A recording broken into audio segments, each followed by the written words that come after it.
Hi, Blind Guy Garage. So this video, I want to show that what we have here is a Hustler, what is this? A Hustler Super Z60, and this is another one where a customer has bought a mower or a person has bought a mower, and they just thought it had a couple of little problems. So this video is going to try to teach y'all how to look at any mower, try to figure out that, this is like a procedure, I guess you'd say, of what to check to make sure that the machine is not garbage and you're not going to need a huge amount of tools or anything. Not typically anyway. Not all machines are going to be as easy to do some of this stuff. So what you're going to do is first you get to the machine, you look at it. Well, obviously we got 4 tires there aired up. We're good there. This tire is overinflated. You can see that the middle of the tire is standing up real tall. You see? So that to me would say we've been having this tire go flat. We need to air it up real tall. Like the corners of the tire ain't touching the ground down here at all. It's not at full squat kind of thing. So we've been having this tire go flat. We've got it full of slime. Let's air it to 25 pounds of air or something like that so that it stays aired up and it looks good for the guy that comes to try to buy it. The next thing, this one's going to be kind of easy to tell we got problems. If you can see back here, we've got, it's going to have oil just everywhere. We've got oil around the carburetor. We've got grass just sticking to flat surfaces. There's no reason for it to stick there if there wasn't oil there. So where you have a lot of oil stuck, grass stuck and dirt just stuck, and it's piled up like that, that means we've had oil leaking. So, and we've got even oil on the outside of this push bar because I can feel it. There's like a thin film of it. So something's wrong with this engine enough to be spraying oil out of it, blowing it all over the machine. We have, you want to kind of just look at things, you have rubber lines going up to your engine oil cooler here. You want to feel those, bend them, look at them and see if they're cracking, any of that kind of stuff. This is all, like, I'm trying to just keep them in mind. This is the stuff you just do without tools. This machine, I think they've also been putting, they put a different engine on it or was having trouble with the engine. We've got, what is this? There's just a random bit of wire. It feels like just, yeah, a bit of speaker wire. I don't know, it's like dual wire but solid core. They don't go on a mower, so that feels like the kind of wire you would use on your garage door opener signal wire. But anyhow, let's throw that over there. He knew that it had an oil leak. Obviously, we want to make sure we have a couple of quarts of unknown oil. I don't even know if the stickers are on it to show you the viscosity of the oil. Oh, that's heavy. So you look under here, yeah, we got parts falling off everywhere. We got oil all over this. This right here is your expansion tank for your hydraulic system. And it looks like somebody's been into it quite a bit. We've got damaged cap, oil all over the outside of it. So now I'm digging deeper. We've got oil saturated dirt everywhere underneath the machine. What have we got here? What is that? What's your name? Who are you? Just kind of, is that a, looks like that's a gas tank off of a snapper. Makeshift gas tank. It still has gas in it. Yeah, so commercial zero turn runs like new. That's not correct.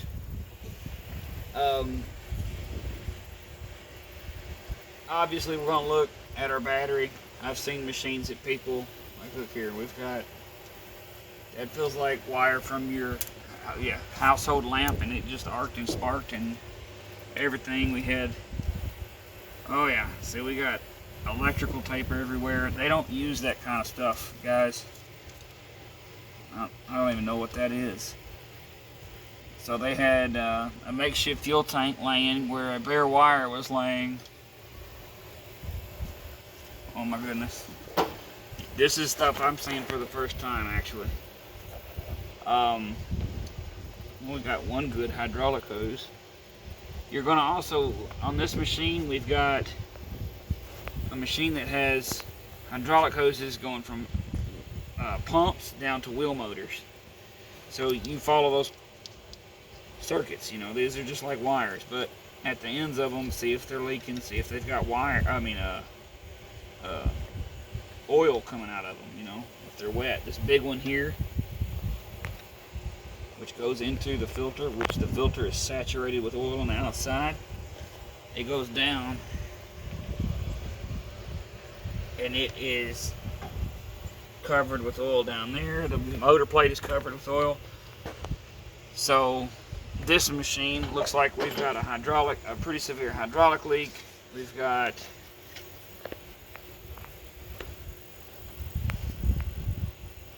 a pretty severe engine oil leak, and it's one of those top to bottom types of leaks.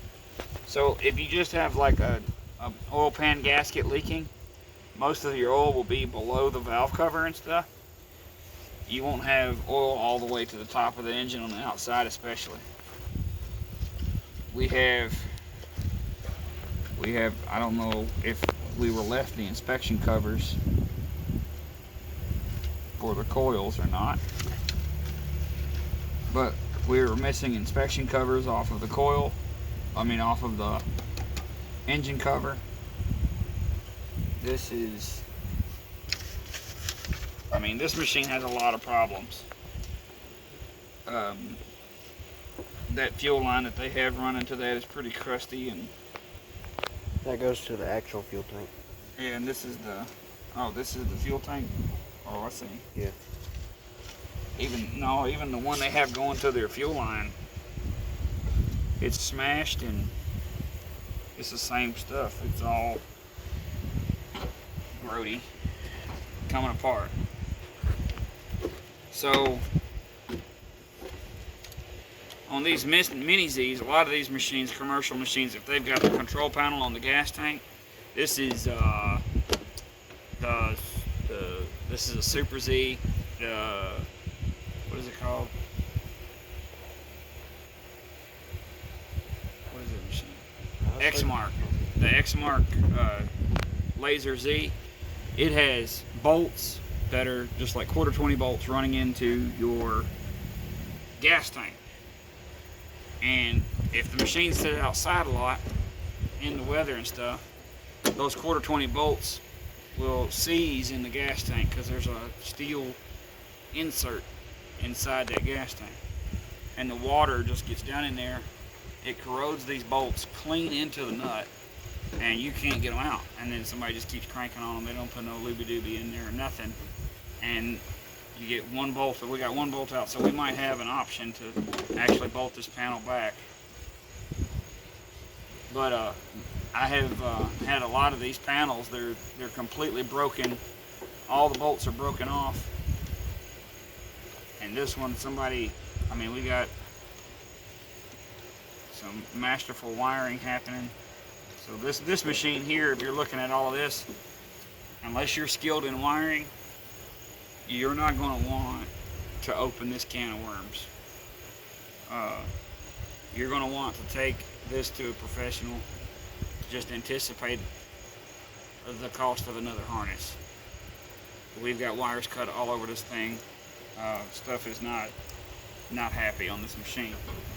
But let's say you see nothing wrong with the wires. You see no oil, which would be all plus signs, right? You're not looking at one tire is incredibly overinflated and one tire is like this over here. This one over here is inflated correctly. It's not squatting real bad. The corner of the tire is barely touching the concrete. It's not bulging really hard in the middle, looking like a donut ready to pop kind of thing. So the next thing I typically do is it'll probably be easier on this machine to do it from the other side. But some of these machines you're able to lift the step board or your footboard in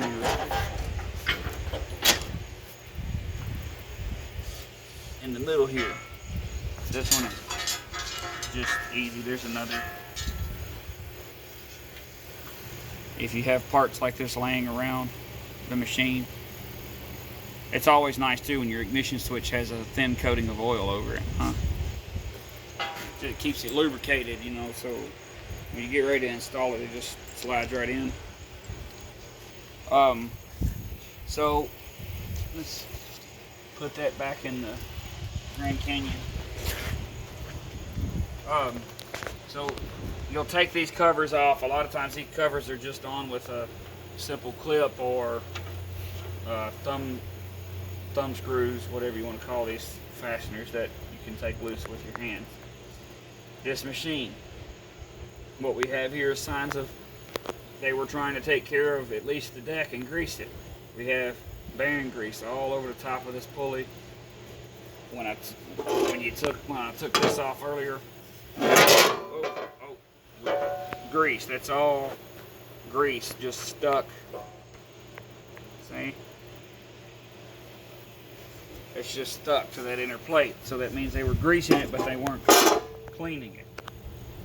We got lots of signs of moisture sitting here. We got rust all over spots where they shouldn't be totally rusty if they were cleaning them out with the machine. On these machines, the tensioner is a slide system instead of a pivot arm. I'm not a fan of that setup at all, because if you're not cleaning the deck at all, like most people, it packs into these slides and you can't get it. Even this machine, it looks like the deck was cleaned off pretty decently, and it still had a bunch of smooch and just crud inside there. So if you come and see how I take a belt off, so I'm going to grab right here and pull up as I twist the pulley, being careful not to smash your fingers. See, you can just roll that belt right off like that. We're still not using tools, but now we have this, and we're going to check, because this machine's not running. Let's say you're buying one that you want to fix her upper. Well, hopefully not a project this big, but if you can hear that, and we're only spinning at about 20 RPM, 100 RPM, when this deck is spinning at a couple thousand RPM, that's going to be pretty loud. So now when you have this loose, you can go to each pulley and just pull the belt away from that pulley, this pulley or that pulley. One hand. Alright, we got that idler is making noise. So that one's not that bad, and it will probably last a while. This one's not making any noise. That's what you want to hear is nothing. You also want to move up and down on them. See, that one's moving quite a bit, and that's not slopping the bearing. That's just simply where the bearing is dry and it got hot, and now it and the pulley are loose from each other, because this pulley is clamped and riveted around that bearing. Sometimes they're welded. This one feels like this one may be welded. Where was the other one? See, we have another idler right here. If it's somebody else's machine and they're willing to let you do this, fine. If they're not willing to let you do this, you know, you got to handle that with that one on your own there. But hear how loud that one is, and the belt's touching it a little.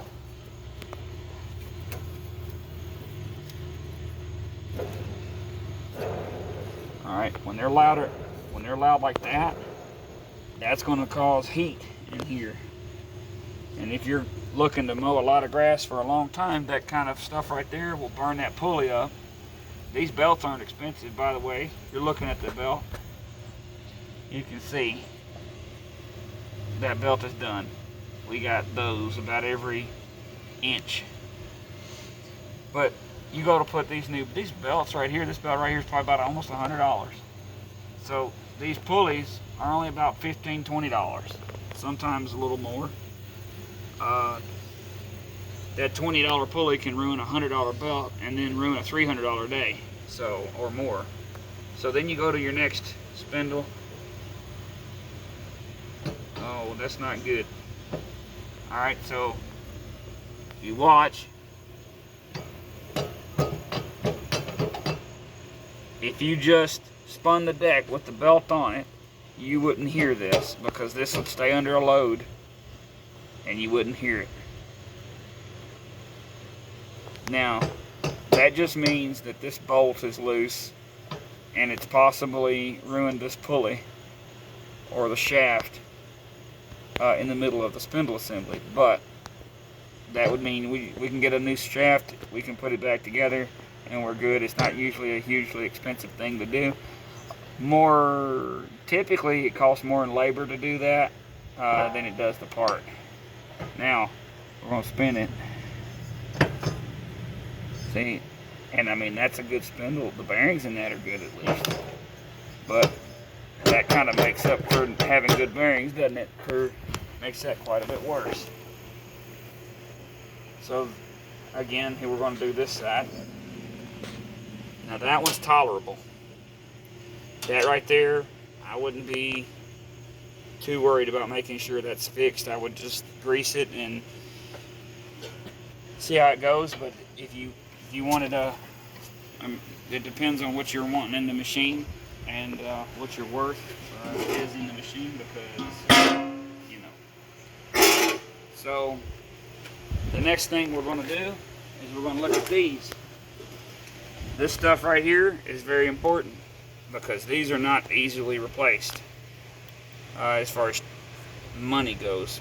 This thing looks like we've got quite a bit of wear because we actually have the tube is mushrooming at the bottom. See, I can catch my fingernails across that lip and it's all uneven and stuff. Not as if we have a machined wear. Now check up here.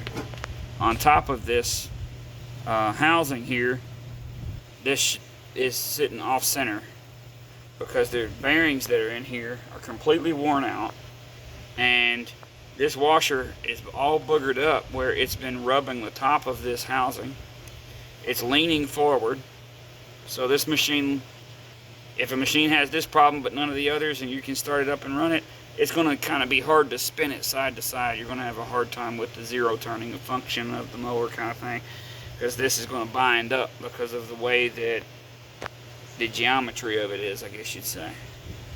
So being that that's wore out, I bet the other ones wore out.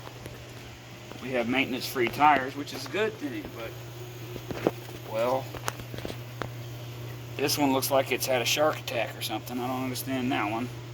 I don't know how you tear up a maintenance-free tire that bad.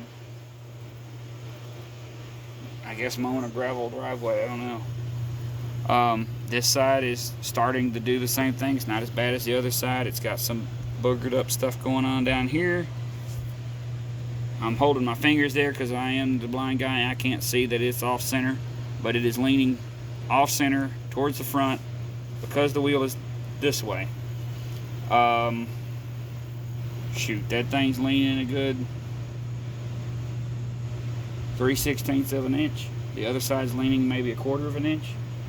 So that kind of stuff, like I said, I know this fella here, he's going to want to use this machine for full-blown commercial cutting, and it's going to let him down unless we fix a lot of this stuff. He's going to have a lot of problems. So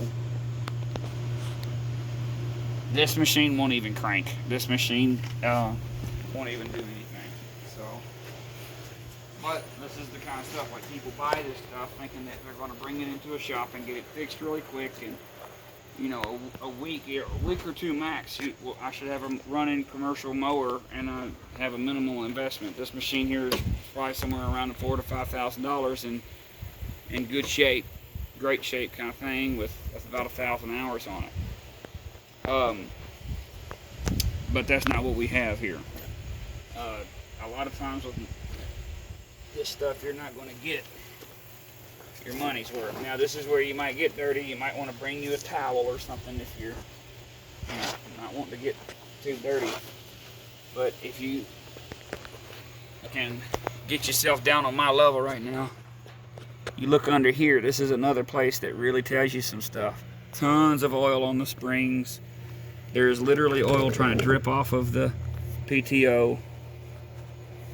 That means oil is getting down in the PTO, which means not good things for your PTO because it's literally a clutch. So if you get an oily clutch, does the oily clutch work very good? No, it's not going to work very good. How long has it been getting used that way? Well, we've got oil all over the machine, grass stuck all over the machine, dirt stuck all over the machine, little fine particles of crap all over the machine. So that'd tell me they ran it as long as they could stand around it, run it, whatever. And I ain't no professor. But then we've got hydraulic oil coming from everywhere. Guys, a machine like this, just stay away from them. Unless you're mechanically inclined and you can just do all that kind of thing, and you just want a project like that so that you can get your new mower business started or whatever it is, I would stay away from it. If I were buying this machine, I'd have to get it so cheap it'd probably insult the guy, because there's no telling how much damage is done to the hydraulic pumps and the hydraulic wheel motors to have kept this thing running, and they ran it with a leak. When you run hydraulic wheel motors and hydraulic transmissions with leaks, they can get air in them and cavitate the fluid, and that is a very, very, very bad thing for these transmissions. It just destroys them. And the pumps and wheel motors, I mean, this is really heavy duty stuff. It's actually pretty hard to tear these up until you do stuff like that. It's like running it with the wrong oil or no oil at all when you have cavitated oil. Not to mention, you can't track a leak while using the machine. You can, I mean, the expansion tank's under the seat. How are you going to check that? If you're mowing on this thing for 2 hours and the leak got bigger while you was moving it, that's the kind of stuff we got to think about. So this machine it's worth about what I said. When they're in great shape, we got a tore up seat. Some people care about that, some people don't. That belt is at least $100. That's not counting if you can put it on yourself. All of the idlers except for one need to be replaced. Let's just go ahead and say that's $20 a pop. We got 4 of the spindle bearings need to be replaced, and potentially a spindle shaft needing to be replaced. I'm not sure on these machines how much that stuff is. I have to look it up and see. Bearings typically are around $10 to $12 a bearing. That's $40 right there. We're looking pretty deep in just regular parts for the machine, not counting. We got major oil leaks, hydraulic leaks. We got all of these things. We've got a tire that's messed up. We got bearings that got to be replaced in those. Those are usually 10 to 15, sometimes even $20 a piece for those bearings that go in that. We're talking about a lot of money getting piled up in this machine, and then paying a guy to do all of this. I don't know what your local shop rates are, but they're not cheap enough. You'll have what the machine's worth. You'll have in it what it's worth, if not more, just in the service bill, not counting what your purchase price was. So y'all got to go over this stuff. The reason I'm doing this video is because this is like this season. I have fixed more mowers from people who thought they were buying good stuff than any other season ever. So I'm hoping that maybe this video will help people buy better mowers. I'm still going to end up working on mowers anyway. I'm going to be working on a mower anyway. These come in every year, just like every other machine. But people taking people on stuff like this right here, I mean, it's just not right. Take the time to get down in the dirt and look at these things so that you don't get scammed by your local Jethro down the road there. So guys, this is like a public service announcement type video. Y'all need to check this stuff out. Also, check out the other videos about how to purchase mowers and things like that. There's another one on how to clean them, the easy way and stuff like that, and some of the dangers of not cleaning the machine off. Guys, y'all have a blessed one. Like, share, subscribe. Stay blessed. Thank you.